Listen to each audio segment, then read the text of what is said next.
તો ખાદ્ય પદાર્થમાં છેડા થવાની ઘટનાઓને લઈને એએમસી સજ્જ બન્યું છે। અમદાવાદ મનપા ફૂડ સેફ્ટી ઇન્સ્પેક્ટરો બોડી વોર્ન કેમેરાથી ચેકિંગ કરશે। ક્યાંય ગેરરીતિ થઈ છે કે નહીં તેની તમામ માહિતી રેકોર્ડ કરી શકાશે।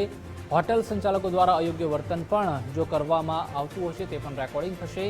ફૂડ સેફ્ટી ઓફિસરો પર થતા સવાલોને લઈને પણ આ નિર્ણય લેવાયો છે।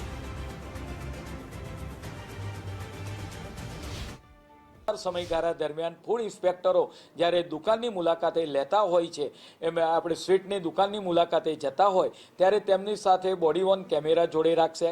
પરિણામે આપણે વાત કરીએ કે સમગ્ર જ્યારે દુકાનનું શોપનું મુલાકાત લેતા હોય એનું સંપૂર્ણ રેકોર્ડિંગ થાય।